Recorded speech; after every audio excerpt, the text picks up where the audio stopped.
భారత పాకిస్తాన్ యుద్ధంలో అసూలు బాసిన భారత అమర జవాన్లకు ముందుగా మా అశ్రు నివాళి.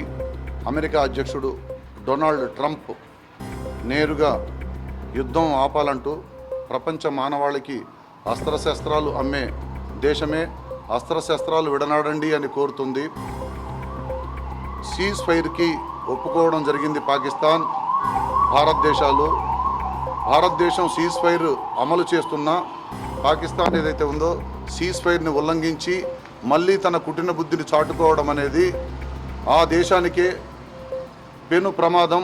అలాంటి కుటిల బుద్ధిని ప్రదర్శించి లైన్ ఆఫ్ కంట్రోల్లో దాటి వాళ్ళు ఏదైతే నిన్న రాత్రి ఏదైతే మళ్ళీ వారు ఫైర్కి పాల్పడ్డారో దానివల్ల ఆ దేశానికి పెద్ద ప్రమాదం జరిగేది ఇది ఉంది. ఎందుకంటే పాకిస్తాన్ తన కుటిల బుద్ధిని చాటుకుంది.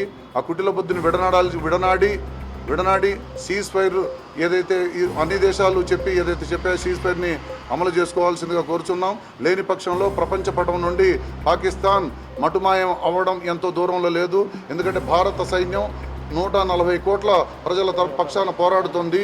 చిన్న దేశమైన పాకిస్తాన్ ఈ ప్రపంచ పటం నుండి ఇంత 140 కోట్ల జనం ఒక్కసారి వాడి తరఫున పోరాడే సైన్యం ఇదంతా కూడా ఊరికేను ఉండే పరిస్థితి లేదు. ఈ ఎల్ఓసి దాటి పాకిస్తాన్ ప్రధాని ఇంటి వరకు కూడా తరిమి కొట్టే రోజు ఎంతో దూరంలో లేదు. తక్షణం సీజ్ ఫైర్ని పాటించి పాకిస్తాన్ తన కుటలి బుద్ధి నుండి బయటికి రావాలని కోరుతున్నాం. లేకపోతే వారికి ప్రపంచ పటం నుండి బయటికి పోయే అవకాశం ఈ వారం రోజుల్లోనే ఉంది. కావున తక్షణం పాకిస్తాన్ ప్రధాని కానివ్వండి, సైన్యం కానివ్వండి, అమెరికా అధ్యక్షుడు, భారత ప్రధాని మోడీ సూచనల మేరకు నడుచుకోకపోతే ప్రపంచ పట్టణం నుండి పతనం అయ్యే పరిస్థితి ఉంది. వీరమరణం చెందిన భారత జవాన్లకు రాజ్యాంగ పరిరక్షణ వేదిక తరఫున వారికి అశ్రు నివాళి తెలియజేస్తున్నాం.